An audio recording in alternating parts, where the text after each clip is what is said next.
sahabat KDJ dimanapun Anda berada.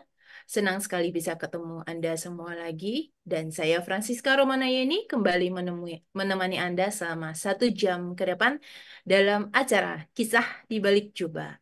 Serunya menanggapi panggilan. Nah, seperti biasa, dalam acara ini kita selalu menghadirkan narasumber yang sangat menarik dan sangat seru tentunya. Kali ini juga sama. Nah, narasumber kali ini punya moto adalah Be Brother for All. Kita mau dengar nih nanti ceritanya. Sebelumnya kita mau minta perkenalan diri dulu dari sang narasumber. Oke. Halo, Pastor Pio. Halo Yani dan halo teman-teman semuanya. Senang bisa berada di sini bersama kalian selama kurang lebih beberapa menit ke depan. Dan terima kasih untuk undangan atas kegiatan ini, acara ini. Nama saya Pastor Pionius Hendy, tapi panggil saja Pastor Pio. Saya berasal dari Sanggoledo, tepatnya di Param, di Kabupaten Bengkayang, Kalimantan Barat. Dan saya, adik-beradik saya, kami ada 4, jadi 3 laki-laki dan 1 perempuan yang paling bungsu.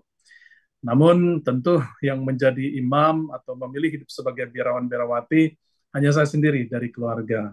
Namun kendati pun demikian, kami ada beberapa orang di paroki kami yang telah saat ini menjadi pastor, menjadi suster, bahkan ada yang menjadi uskup juga dari paroki Sanggoledo, yaitu Monsinyur Victorius Dwiardi, Uskupan Banjarmasin. Nah, saya memilih hidup sebagai seorang kapusin, jadi dengan jubah coklat ini, tali putih di pinggangnya, itu sejak sebenarnya tahun 2003, saya sudah masuk novisiat di Gunung Poteng. Dan setelah itu saya mengucapkan kaul perdana saya pada tanggal 2 Agustus tahun 2004. Itu berarti sudah lama menjadi seorang biarawan kapusin. Namun tabisan imamat saya laksanakan pada tanggal 24 Juli tahun 2014. Jadi tahun ini adalah tahun ke-10 imamat saya. Begitu. Mungkin ini perkenalan singkat ya. Cukup panjang loh, bahkan saya belum nanya. Sudah langsung memperkenalkan diri cukup lengkap gitu. Tapi pasti dong ada yang masih penasaran kan? Tadi kan hanya seputar awalnya intinya berapa saudara segala macam. Nah, tadi juga sempat disebutin tentang Kapusin nih.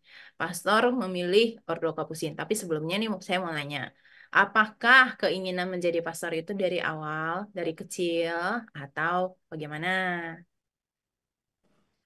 Ya, jadi kalau berbicara soal panggilan sebagai seorang kapusin, tentu saya rasa ya, dan saya lihat perjalanan panggilan saya, itu sebenarnya tidak dari sejak kecil.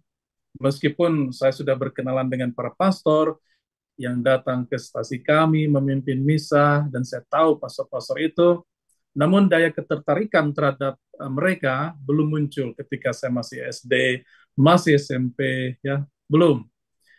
Panggilan baru muncul ketika saya sudah menginjak usia SMA, khususnya waktu itu catur wulan kedua.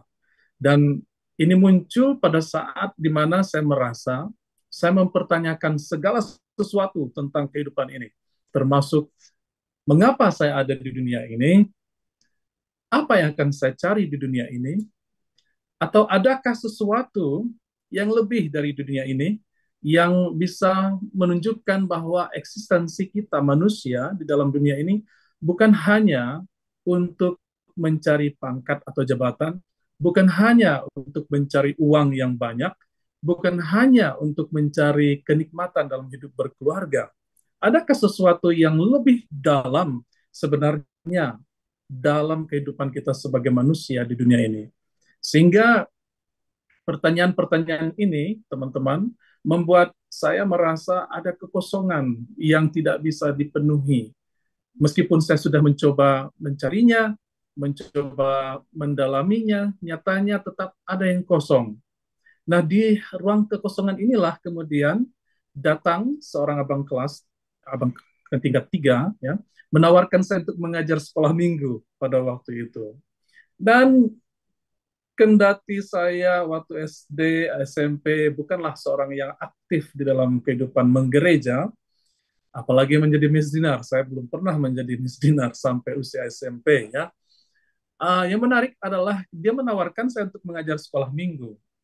Nah, dengan pengetahuan agama yang sebelumnya tidak pernah saya dalami, tentu saya mengatakan saya tidak bisa mengajar sekolah minggu.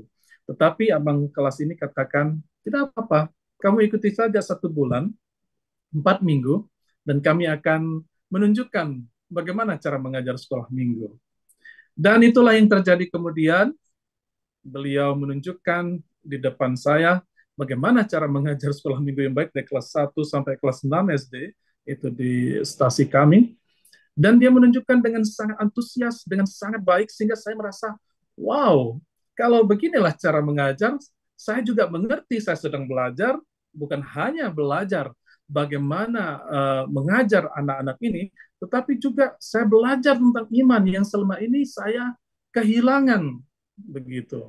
Jadi seketika itu saya katakan pada minggu keempat saya katakan saya siap, saya coba. Dan ternyata teman-teman saya mengajar sekolah minggu itu memang membuat pusing kepala 7 keliling. Karena anak-anak kelas 1, kelas 3 biasanya mereka akan naik ke atas meja dan saya harus menahan marah saya terhadap mereka ya. Namun begitu situasi ini membuat saya semakin aduh, kalau begini artinya saya harus melatih diri menjadi lebih baik lagi dalam mengajar. Dan akhirnya memang berhasil.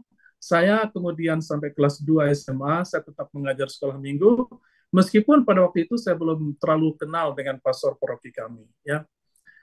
Nah, ketika saya sudah semakin intens dalam mengajar dan dalam belajar iman juga, saya ketemu dengan pastor paroki yang kebetulan pada waktu itu adalah seorang kapusin, namanya Pastor Samuel Jumen.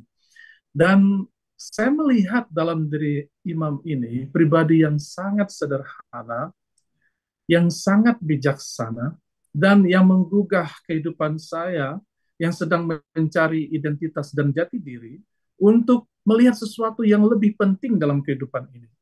Dan itulah momen ketika saya bertemu dengan beliau dan saya minta buku mengajar sekolah minggu kepada beliau. Beliau katakan, baik anakku, bulan depan saya bawa 1 buku untuk mengajar sekolah minggu. Kalian tahu teman-teman apa yang terjadi bulan berikutnya? Dia bukan hanya membawa 1 buku sekolah minggu, dia membawa 1 kardus besar buku yang berisi buku sekolah minggu. Dan untuk dibagi-bagikan juga kepada adik-adik kita, anak-anak sekolah minggu pada waktu itu. Saya senang bukan main, karena saya rasa ini adalah support dari seorang pastor untuk para pengajar sekolah minggu khususnya. Dan inilah kemudian perkenalan dengan pastor itu, dan juga kemudian melihat tingkahnya, kemudian melihat kebijaksanaannya, kekudusan hidupnya, hati ini mulai tertambat dengan seorang imam. Mengapa kapusin? Saya belum tahu bedanya para religius pada waktu itu. Saya masih pikir menjadi pastor itu sama. Enggak, rupanya. Nah, kebetulan pada waktu itu ada ada biara kapusin yang baru dibangun di paroki Sanggoledo. Dan kebetulan saya sekolah di SMA tidak jauh dari tempat yang pembangunan biara tersebut, Rumah Panjang Sumpin atau Lembang itu namanya. Jadi ketika itu para pastor dan bruder, jadi ada 1 pastor, 2 bruder waktu itu, 3 orang, mereka mengontrak di sebuah rumah kontrakan sederhana, dan saya tahu mereka tinggal di situ. Jadi suatu hari saya bermain ke rumah biara tersebut. Apa yang saya temukan di situ, teman-teman? Saya menemukan bahwa memang menjadi seorang biarawan kapusin ini unik. Mengapa unik? Mereka tawarkan saya makan siang pada suatu ketika. Lalu saya pikir, oke, mengapa tidak ditawar untuk makan siang? Saya makan siang bersama dengan mereka.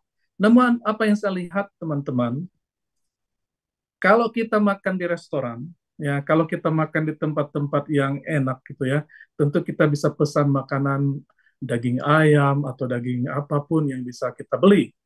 Di pengalaman saya ketemu dengan para imam dan bruder ini, mereka makannya cuma ikan asin, lalu daun ubi tumbuk, dan sambal.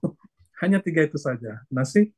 Dan mereka gunakan jubah seperti ini. Saya heran, mengapa orang yang seharusnya, karena mereka melayani umat, mereka hanya makan yang sederhana seperti ini, gitu. Tapi kemudian saya tahu, bahwa itulah kesederhanaan Fransiskan.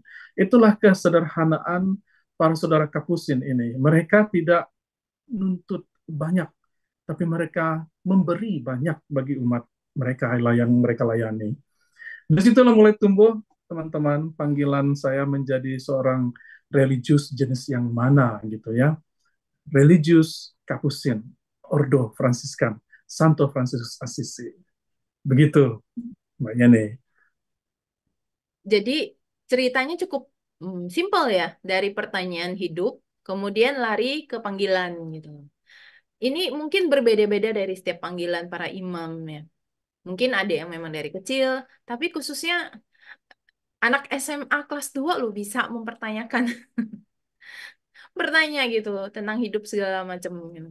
Ada yang nge-trigger nggak sih sebenarnya pastor sebelumnya? Kenapa sampai muncul pertanyaan-pertanyaan seperti itu sehingga akhirnya lari ke panggilan hidupnya?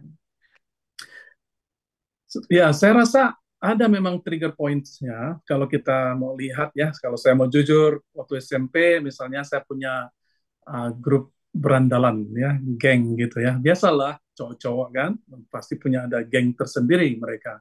Dan saya enjoy dengan anggota geng saya ini waktu ketika SMP. Namun ini kan setelah SMA, kan setiap orang pasti memilih berbagai sekolah, berbagai jurusan. Sehingga geng yang terbentuk waktu SMP, di mana kami solid begitu ya, dan kami nakal, terpencar. Ya. Jadi pecah geng itu dan tidak tahu mau gimana lagi. Membentuk geng yang baru di sekolah yang baru, di SMA, itu kan tidak mudah. Mungkin ini kekosongan-kekosongan jenis ini yang kemudian memang men-trigger mengapa terjadi kekosongan begitu ya. Karena waktu SMP saya salah satu terkenal juga sebagai orang yang nakal begitu ya. Dan kalau uh, pernah ada ketika saya pulang ke kampung, ini ketika saya sudah masuk postulat, artinya perkenalan sebagai seorang kapusin muda di Biara ya tahun pertama postulat. Saya pulang ke rumah orang tua di kampung di mana papa mama berada dan ketika saya bertemu uh, dengan mama khususnya, lalu ada di situ tetangga bilang sama mama saya, ini siapa toh? Mama saya bilang, ini anakku. Oh, yang itu ya, yang dulunya nakal itu ya, waktu SMP nakal ya. Loh, mengapa dia tuh berbeda banget gitu loh. Mama saya bilang loh, ini dia mau jadi calon pastor katanya. Oh, mereka terkejut. Mereka terkejut mendengar pernyataan itu. Sebab mungkin di pemikiran mereka mana mungkin seorang yang dikenal di kampung sebagai orang nakal, berandalan gitu ya, bisa menjadi seorang calon imam seperti itu. Tapi itulah teman-teman, siapa yang tahu panggilan Tuhan? Kalau Tuhan mau, tidak bisa kita tolak itu ya. Itu terbukti dengan diri saya gitu. Terus ada Gitu. ini nggak? Ada mm, orang rumah ada yang menolak nggak ketika mau memutuskan untuk ikut postulat? Itu kan berarti selesaikan SMA dulu atau langsung? Benar, benar. Jadi postulat itu saya pilih ketika sudah selesai SMA. Hmm. Tapi sebelum menjawab pertanyaan itu, ada yang menarik sebenarnya di kisah panggilan sebelum masuk ke postulat itu. Ya, yang menarik adalah ketika pada saat kelas 3 SMA, kan biara yang di Sanggoledo itu sudah jadi. Dan waktu itu mendapat kunjungan dari minister provinsial yang pada waktu itu adalah Pater Samuel Oton Sidin yang sekarang adalah Monsinyur Samuel Oton Sidin, Uskup Sintang. Ya. Jadi beliau berkunjung ke biara yang di sana. Pada waktu yang sama, itu saya masih ingat tanggal 9 Agustus. Ya. Pada waktu yang sama, kami juga perpisahan tingkat 3 dengan adik-adik kelas 1 dan 2 di sekolah.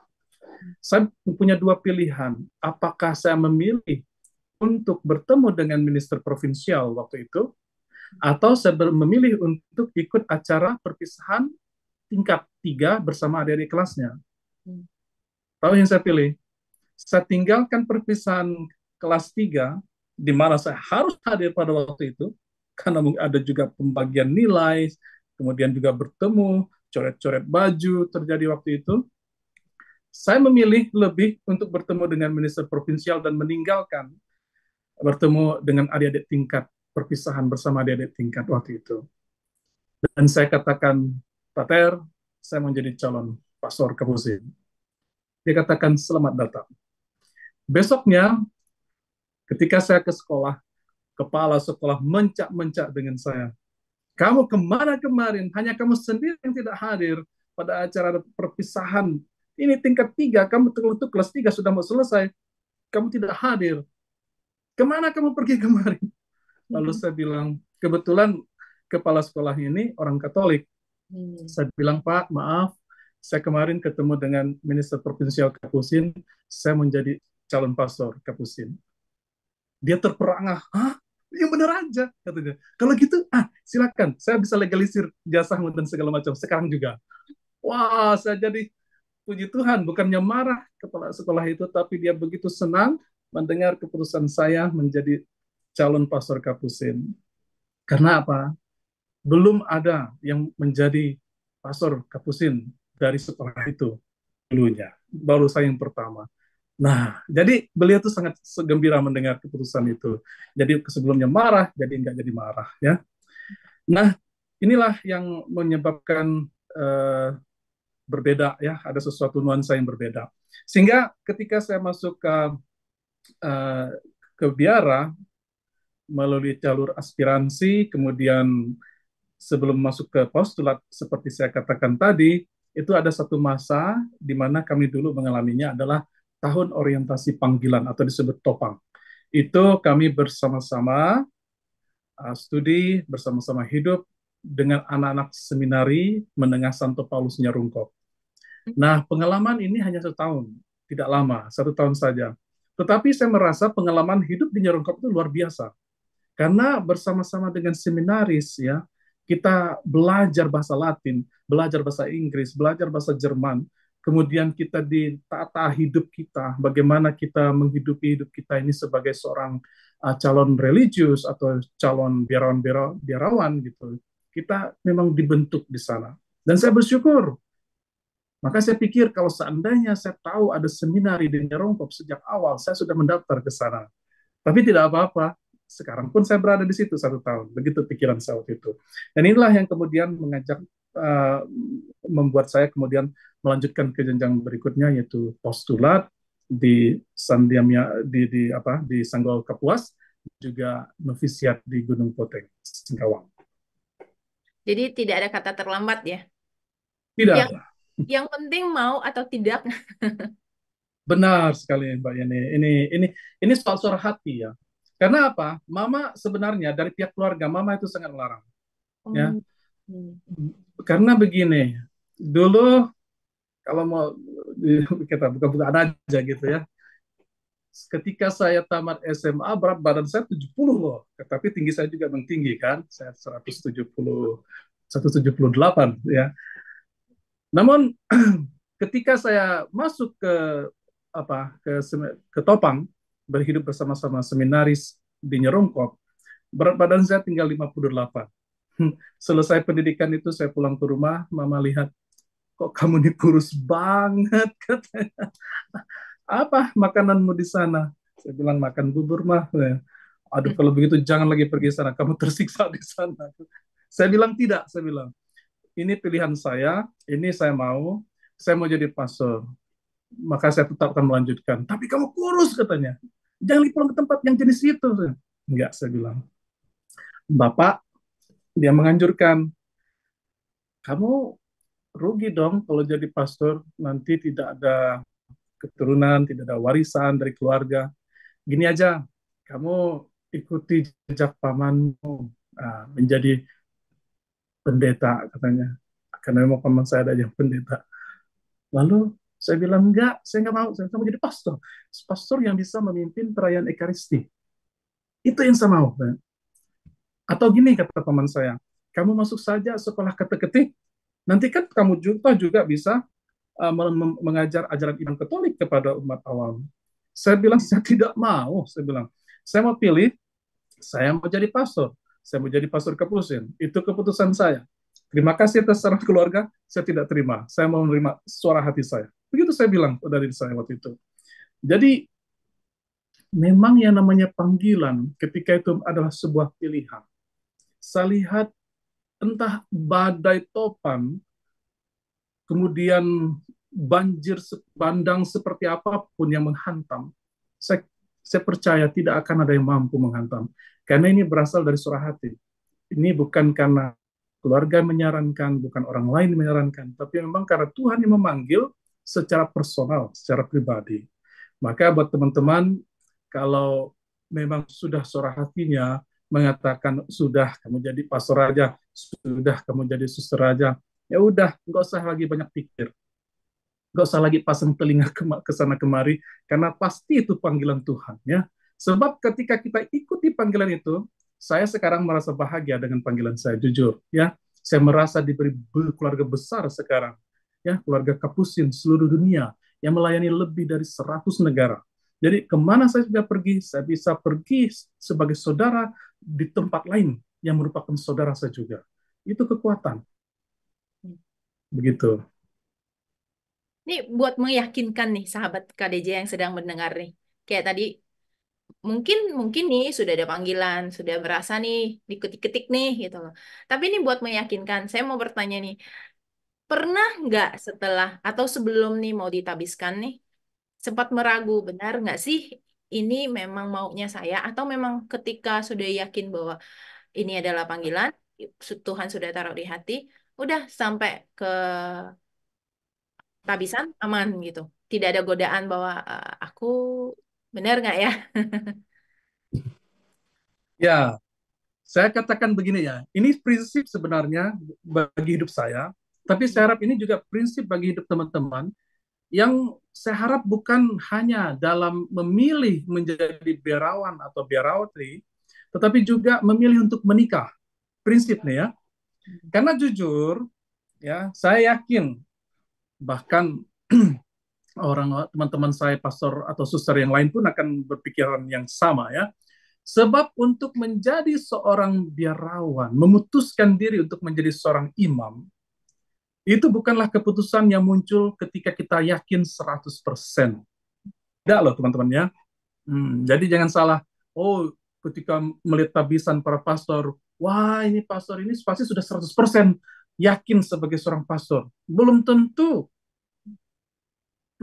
Saya tidak pernah percaya bahwa 100% mereka sudah yakin.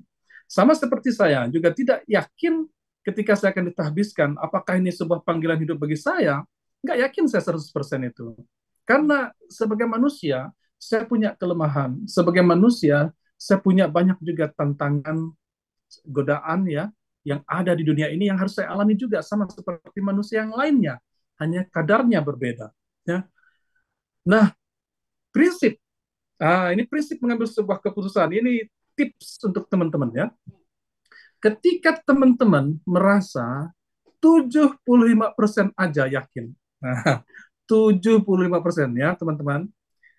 Ketika teman-teman sudah merasa 75% yakin, baik itu untuk menjadi seorang calon pastor, atau calon suster, atau calon bruder, atau calon istri atau suami, ya, tetapkan hatimu karena Tuhan akan memberkatinya berlimpah-limpah. Kamu harus yakin bahwa 75% itu jauh lebih baik dari 60%, 50%. Karena untuk mencapai 80%, 90%, belum tentu kita berhasil. Nah, kalau kita tunda-tunda terus benda ini, hidup kita ini semakin tua, badan semakin sakit, rambut semakin putih, kulit semakin keriput. 75% ketika teman-teman yakin ada panggilan untuk beristri atau bersuami, atau untuk menjadi seorang calon pastor atau suster, putuskan dan katakan ya. Itulah yang saya alami, teman-teman. Itulah yang saya alami. Artinya apa? Saya pernah ragu dengan panggilan hidup saya. Apakah benar ini adalah panggilan hidup saya? Karena artinya kalau menjadi seorang imam, inilah pilihan definitif. Jangankan menjadi seorang imam, jadi kau kekal, biarawan kau kekal, itu sudah pilihan yang final, ya tidak bisa ditarik lagi.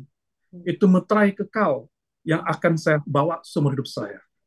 Nah, lalu selanjutnya, ketika sudah memilih sebagai seorang imam, apakah itu akhir dari segala-galanya?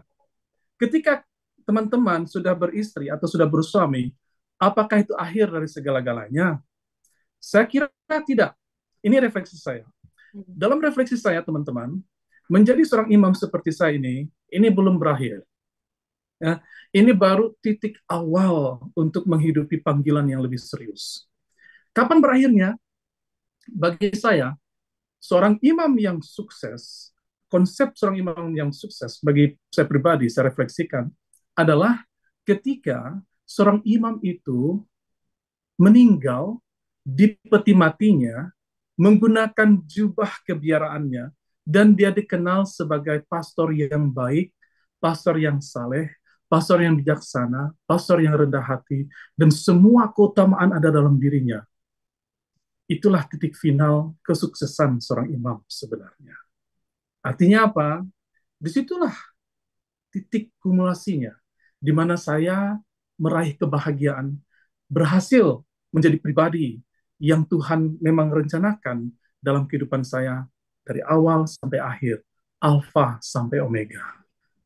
Sama dengan teman-teman, ketika memilih menjadi seorang suami atau seorang istri, sama perkawinan, ya pesta perkawinan di gereja, kemeriahan perkawinan di tempat resepsi, itu bukanlah akhir segala-galanya.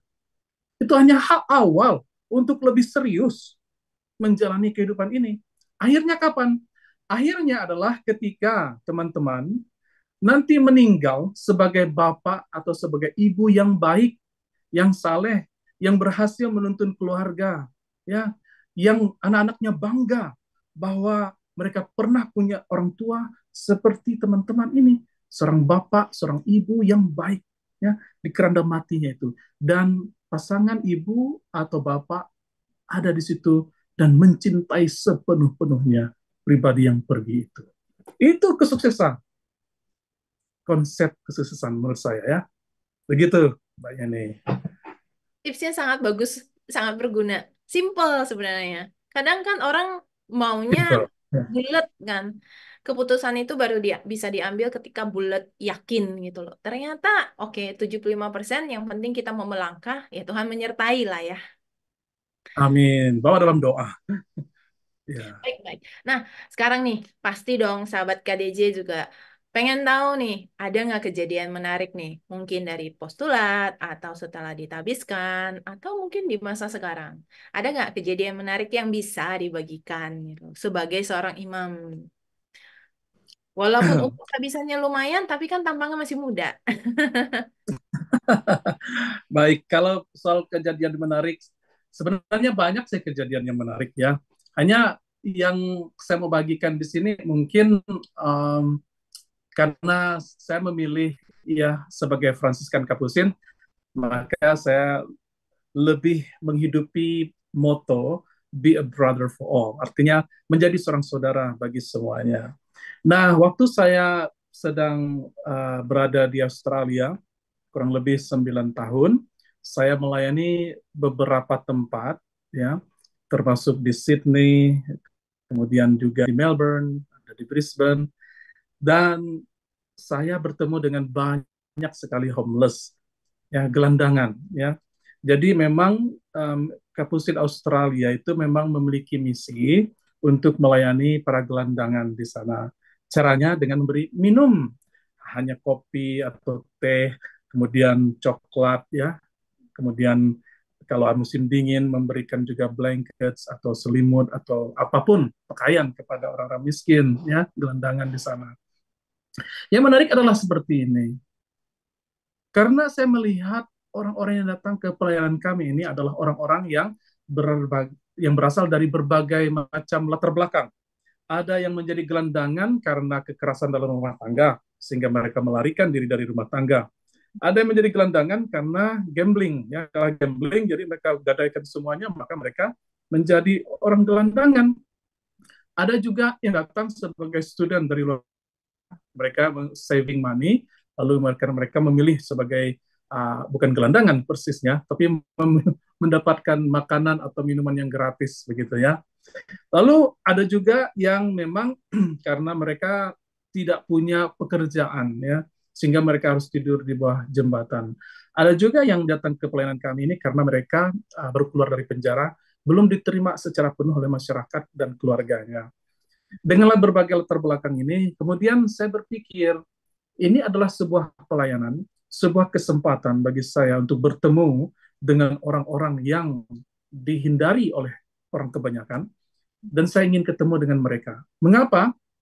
Sederhana saja alasannya, mengapa saya memilih untuk pelayanan ini. Satu, karena memang saya diberi kepercayaan oleh Ordo Kapusin pada waktu itu di Australia untuk melayani mereka. Tapi juga saya melihat ini ada nuansa biblisnya. Tuhan Yesus pernah berkata, apapun yang kau perbuat kepada salah seorang dari saudaraku yang paling hina ini, kamu perbuat kepadaku.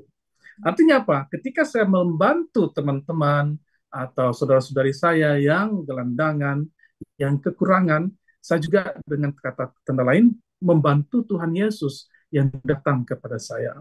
Lalu yang kedua, ini terkait juga dengan spiritualitas Fransiskan, di mana Santo Fransiskus Assisi ketika dia hidup di dunia ini pada abad ke-13 ya, dia membantu orang-orang yang kusta. Dia bukan hanya menolong orang kusta, tetapi dia memeluk dan mencium orang kusta. Bayangkanlah orang kusta pada abad itu masih dianggap najis, ya tidak ada obatnya pada waktu itu. Tapi pada Santo Fransiskus Assisi, dia memeluk dan menciumnya. Nah ini orang gelandangan ini datang, artinya apa? Artinya saya sebagai seorang Fransiskan, saya juga ingin memeluk dan mencium mereka dengan cara tertentu yang memang memberdayakan mereka sebagai manusia. Sehingga juga penghidupan spiritualitas saya, gitu ya. Lalu yang ketiga, ini yang paling penting, saya kira saya juga salah satu ya, yang salah satu yang paling penting ya, bahwa orang-orang kecil, teman-teman, jangan pernah kita pandang enteng, jangan pernah kita pandang rendah sekarang. Karena apa?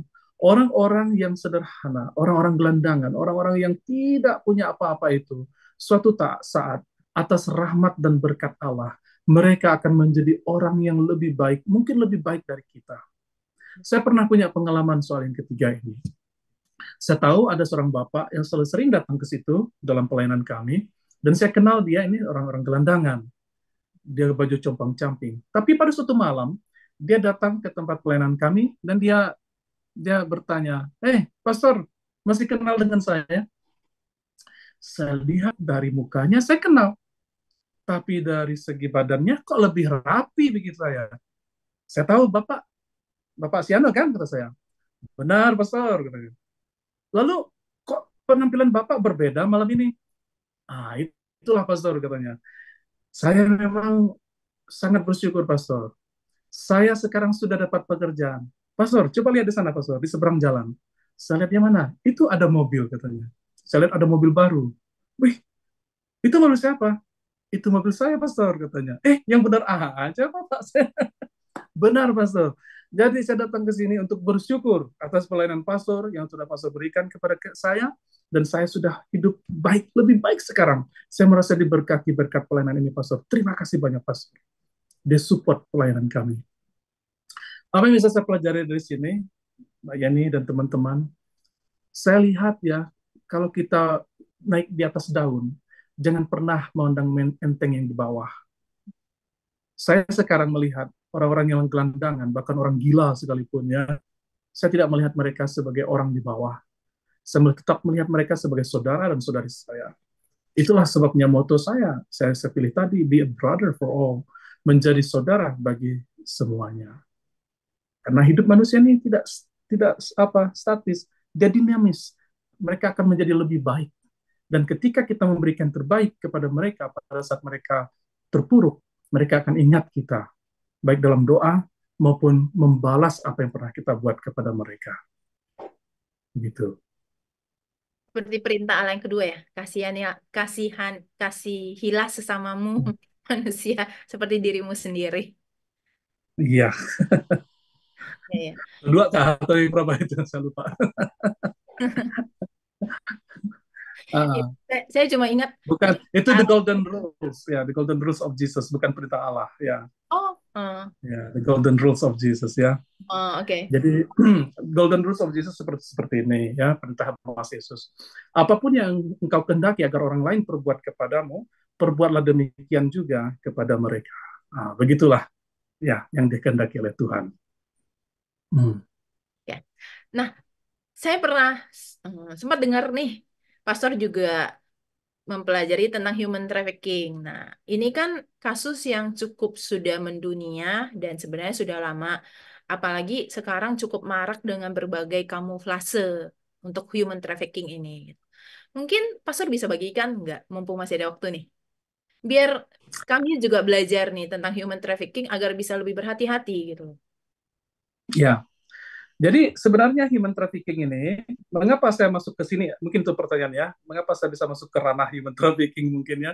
Karena memang saya sekarang um, dipilih sebagai koordinator untuk Franciscanus di wilayah Kalimantan Barat sebagai ketuanya, ya koordinatornya untuk sama-sama bekerja sama berkolaborasi untuk menangani atau mencermati kasus-kasus yang terjadi di wilayah Kalimantan Barat, secara khusus yang bergerak di bidang justice, peace, and integrity of creation.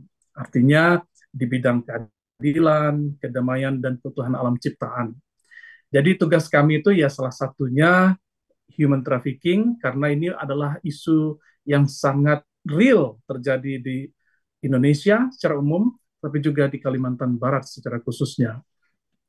Nah, human trafficking, kalau kita secara singkat saya mau katakan adalah ketika terjadi pemindahan atau deportasi orang dari satu tempat ke tempat lain, umumnya dari satu negara ke negara yang lain, dan itu dilakukan di bawah tindakan kekerasan. Jadi istilahnya proses yang terjadi itu bukan seperti proses yang normal. Proses yang terjadi dalam human trafficking adalah proses di mana seorang individu dipaksa untuk melakukan apa yang seharusnya tidak terjadi. Dia dipaksa di bawah tekanan, di bawah deraan. Dan kalau tidak, satu, bisa saja uangnya tidak dibayar, gajinya.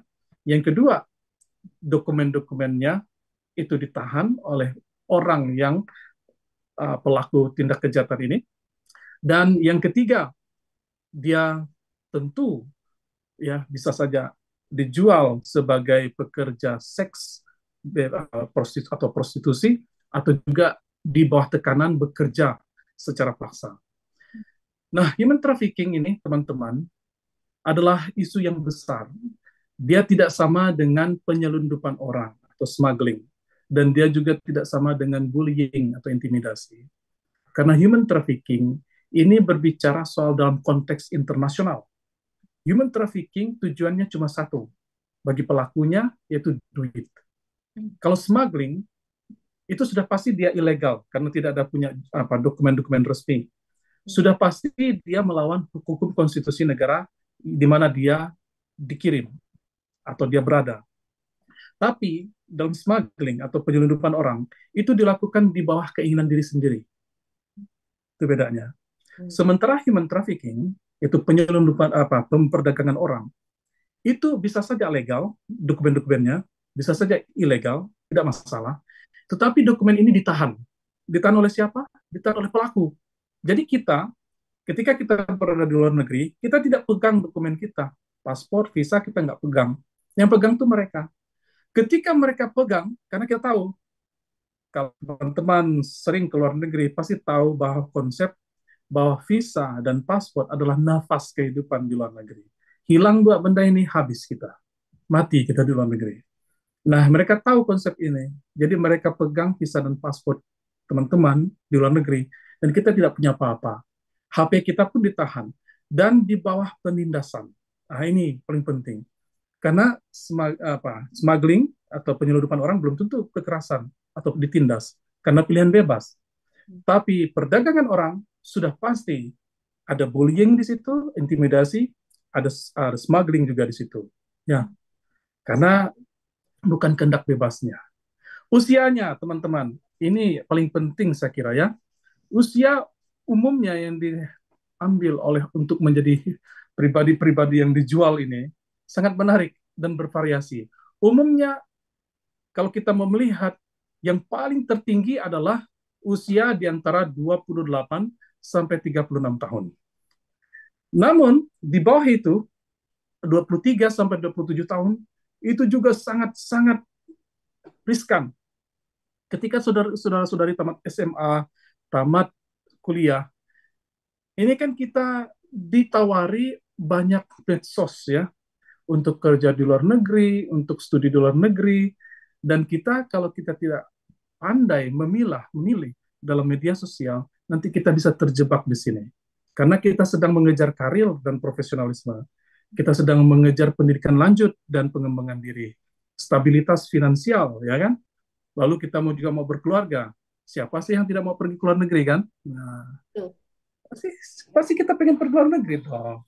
Ya, tapi kalau terjebak kena jerat mereka, kita habis, teman-teman. Ya, maka saran saya, singkatnya mau saya katakan begini, tentang human trafficking ini, ketika teman-teman sedang browsing media sosial, entah TikTok, Instagram, atau Facebook, ya, lalu lihat lowongan pekerjaan, tolong dilihat hati-hati, ya, hati-hati melihatnya. Perusahaan itu biasanya bisa diverifikasi, ya, perusahaan itu diverifikasi di Indonesia itu jelas tempat verifikasi perusahaan, ya, perusahaan-perusahaan yang resmi di bawah BP2MI, yaitu P3MI, ya. Nah, di P3MI ini mungkin teman-teman bisa lihat perusahaan penempatan pekerja migran Indonesia. Ya, perusahaan-perusahaan ini resmi dan legal, ya. Bisa dilihat di website mereka. Ini dikelola oleh BP2MI Indonesia. Di situlah kita lihat kalau perusahaan yang menawarkan lowongan kerja itu tidak ada di situ, artinya ada sesuatu. Lalu kalau persyaratan untuk ke luar negeri begitu mudah, pokoknya kalian mau aja, nanti urusan visa, dokumen-dokumen lain kami yang ngurus, hati-hati. Benar nggak ini? Begitu mudahnya kan begitu. Lalu ditawari dengan gaji yang fantastis begitu ya. Misalnya 17 juta begitu ya di luar negeri. Benar nggak ini? Diverifikasi ya. Tanya dengan BP2MI. Kita punya badan legalnya di Indonesia ya. Jadi jangan pernah cepat mengatakan ya, verifikasi, lalu kemudian tanya dengan orang yang lebih pandai, lebih tahu tentang informasi-informasi itu, dan kemudian putuskan sendiri. Begitu. Kalau di daerah-daerah juga bisa tanya, Pastor. Tentu, ya, di daerah kita tentu bisa tanya. Ini kan soal kemampuan kita untuk mengakses internet aja, ya. Semuanya di layanan itu ada di internet, ya. Yang legal yaitu BP2MI, kita bisa telepon, ada hotline mereka, ya. Kita bisa tentu bisa bertanya dengan mereka, ya. Ini untuk langkah antisipatif, teman-teman, ya. Saya tidak mengatakan yang menawarkan lowongan kerja itu jelek jahat semua gitu, enggak. Kalau memang bagus mereka orang yang kita kenal, ya, lalu juga kita bisa verifikasi keberadaan entitas mereka, ya, tentu kita bisa juga berdiskusi dengan mereka. Tapi jangan hanya dengan satu orang atau satu institusi. Coba cari beberapa institusi dan kita cari juga dengan orang-orang yang tahu yang bergerak di bidang pekerja migran Indonesia. Itu kuncinya. Ketika kita bertanya dengan orang yang tepat, informasi dari orang yang tepat, bukan hanya dari para pelaku-pelaku ini, kita akan tahu perbandingannya seperti apa. Karena kan baru-baru marak ini, ya, ada beberapa universitas yang mengirim mahasiswanya ke luar negeri, ya, ke Jerman. Tiba-tiba, kasus TPPO, tindak pidana perdagangan orang, kena kan? Orang pinter aja bisa kena, apalagi orang bodoh, begitu kan? Maka kuncinya hati-hati, verifikasi, selalu verifikasi, begitu. Terus umumnya kalau yang minta bayaran sejumlah ya angkanya 2 digitan gitu yang bisa puluhan juta gitu, itu pasti udah harus dicurigai ya. Itu tadi tergantung prosesnya. bukan berarti tidak benar. Kalau seandainya dari perusahaan penempatan pekerja migran Indonesia atau P3MI, perusahaan itu terdaftar di situ dan ternyata gajinya fantastis, bahkan 20-an juta misalnya, bisa diverifikasi di BP2MI, tentu tentu kita akan mengatakan, oh silakan. Tentu biasanya begini, kalau gaji fantastis, itu artinya persyaratannya juga ribet, ya kan? Harus ribet, karena orang yang profesional yang bisa digaji sedemikian rupa, kan artinya profesionalitas. Kalau saudara-saudari, teman-teman semua punya profesionalisme yang luar biasa, punya kemampuan yang luar biasa, lalu setelah verifikasi perusahaan itu terdaftar di perusahaan penempatan pekerja migran Indonesia yang resmi, nah silakan daftar ke situ, berkompetisi dengan teman-teman yang lain yang juga mendaftar di perusahaan yang sama dengan posisi yang sama. Siapa tahu kan, karena profesionalisme, karena kemampuan yang teman-teman miliki, teman-teman bisa jebol di situ. Biasanya kalau mereka yang jebol oleh BP2MI, mereka akan diadakan seremoni khusus di Jakarta, ya. Mereka akan diundang, kemudian mereka akan dilepaskan oleh pemerintah secara terhormat begitu ya, karena mereka mendatangkan devisa bagi negara ya, dan itu diperlakukan dengan sangat-sangat luar biasa oleh pemerintah ya. Pengirimannya resmi dan komunikasi ke depannya ketika ada masalah juga dengan BP2MI Indonesia sangat-sangat berjalan dengan baik. Jadi bisa dijamin kelangsungan ke depannya. Begitu teman-teman. Tapi misalnya nih saya yang melamar nih, saya menemukan di sosmed ada misalnya yang menyediakan, tapi dia minta bayaran. Oke, visa dan lain-lain memang harus bayar. Tapi kan kita bisa ngecek nih pembayaran visa untuk ke negara suatu negara kan itu bisa dicek pembayarannya berapa.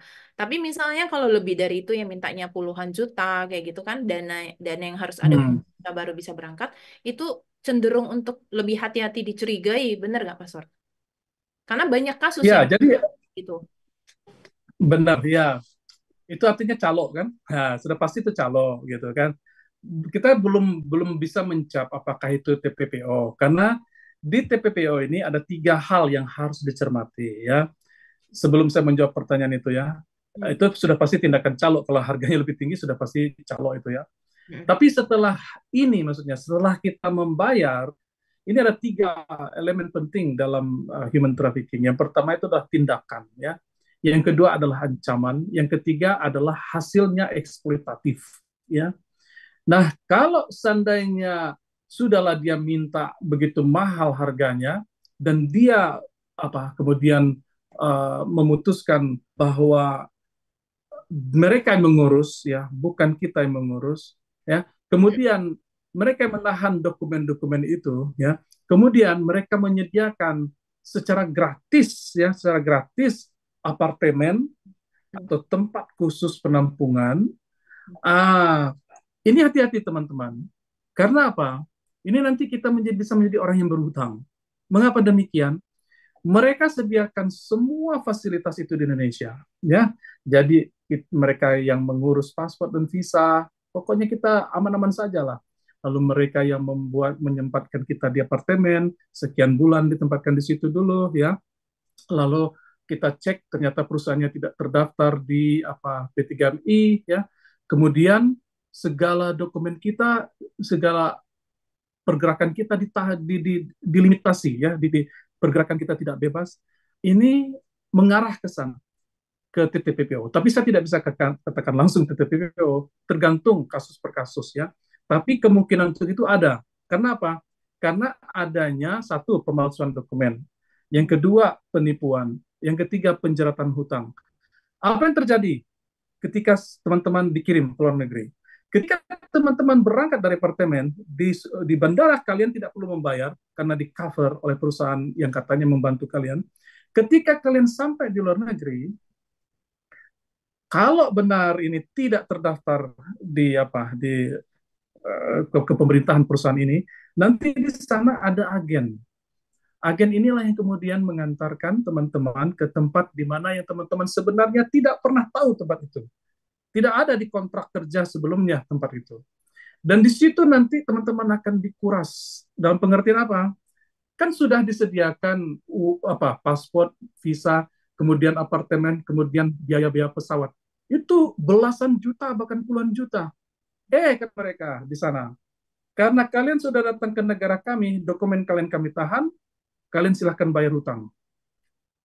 Kami sudah sediakan duit kalian supaya kalian datang ke sini. Kalian sebagai orang yang berhutang, datang ke negara kami. Silahkan kerja. Jadi teman-teman nanti bisa jadi kerja tanpa digaji di sana, bahkan berhutang. Ya, kalau tidak mau bekerja, disiksa. Sakit teman-teman, biaya berobat lagi di luar negeri. Sebagai orang asing, mahal. Makin berhutang. Nah, kan? Nah, jadi teman-teman, ini kompleks. Kalau berbicara soal human trafficking, ini adalah kasus yang kompleks. Tidak bisa kita berbicara hanya 15 menit di Zoom ini, tetapi intinya begini.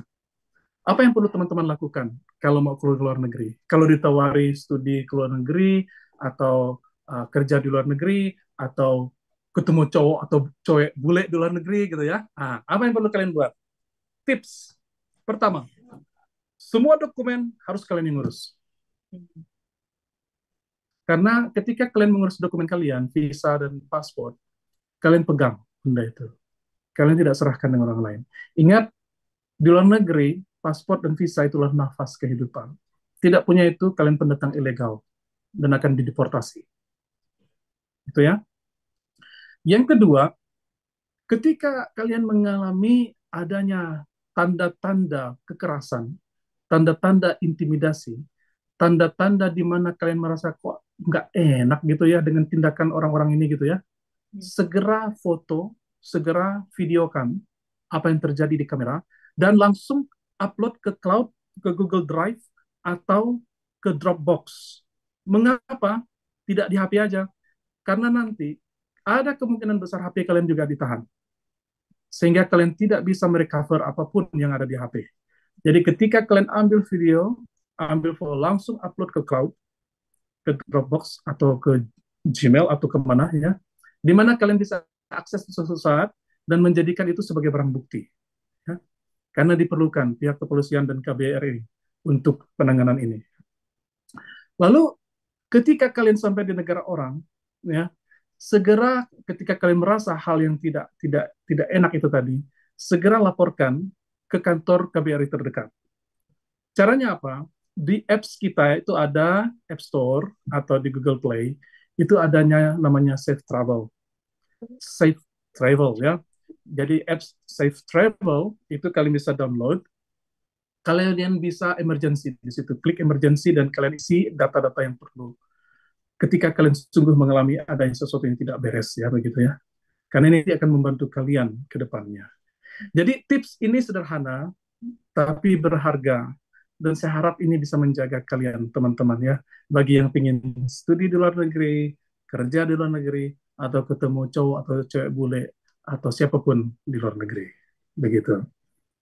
Tips yang sangat bagus nih. Saya malah nggak tahu apps-nya Safe Travel ini sangat berguna. Pernah dengar gitu, tapi saya sering jalan-jalan ke luar negeri pun saya nggak memanfaatkan itu karena memang berangkat sendiri, ngurus sendiri semua gitu kan.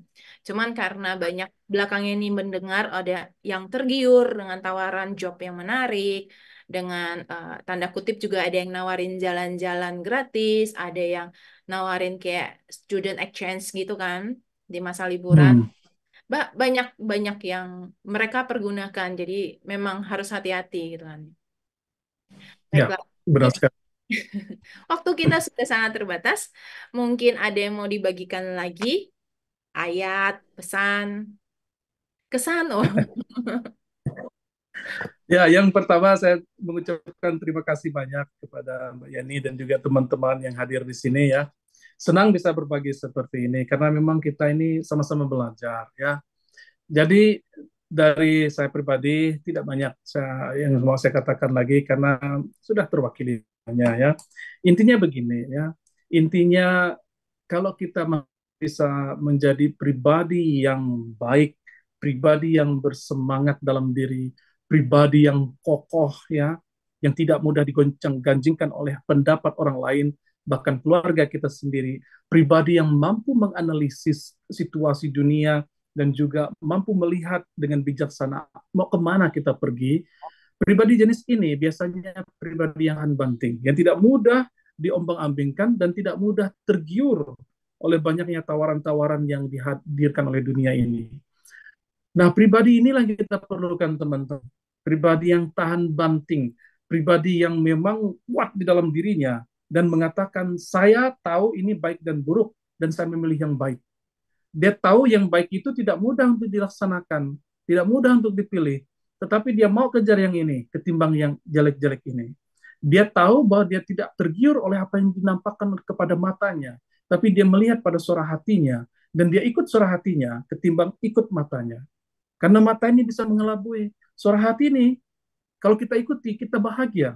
Kalau kita lawan, kita yang menderita. Suara hati ya. Maka inilah yang menjadi kekuatan. Maka untuk teman-teman, konsep Be a Brother for All, itu pertama-tama kita menghargai, mengapresiasi diri kita dulu. Sebagai pribadi yang mau bersahabat, pribadi yang kuat, pribadi yang memang mau menjadi berkat bagi orang lain. Setelah itu, orang lain akan melihat, orang lain akan merasakan bahwa benarlah pribadi yang demikian bisa menjadi berkat bagi saya pribadi. Nah, kalau setiap pribadi menjadi berkat, bayangkanlah, dunia ini akan menjadi damai, ya, akan menjadi bahagia dunia ini. Karena apa? Banyak orang yang mendatangkan berkat ketimbang mendatangkan kejahatan. Nah, bagi teman-teman yang memang saat ini sedang mengolah diri, silahkan berikan yang terbaik. Karena Tuhan akan memberkati setiap usaha yang terbaik yang kalian berikan. Amin. Juga ini ya, Pastor. Jangan lupa selalu senyum ya dan happy. Dan lupa selalu senyum dan happy. Benar, benar, benar. Iya. Baiklah. Ada lagi yang mau ditambahkan sebelum kita tutup? Masih ada 3 menit sih.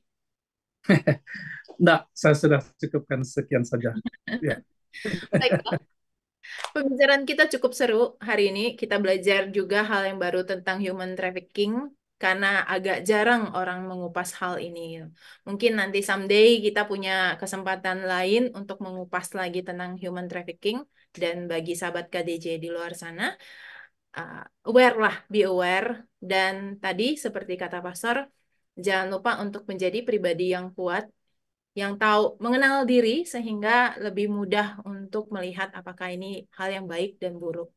Dan ya, always dekat sama Tuhan, itu yang paling penting. Baiklah, terima kasih untuk kebersamaannya selama hampir 1 jam dalam acara Kisah di Balik Coba ini. Terpaksa kami harus pamit undur diri dan terima kasih juga Pastor Pio yang mau memberikan waktunya untuk menemani kita selama 1 jam ini. Terima kasih Pastor Pio. Dan Sama-sama, Mbak Yani. saya Francisca Romana Yeni, Dan saya Pastor Pionius Hendy. pamit undur diri dari hadapan sahabat KDJ. Sampai ketemu lagi di episode mendatang dengan narasumber yang tidak kalah serunya. Tuhan berkati. Terus.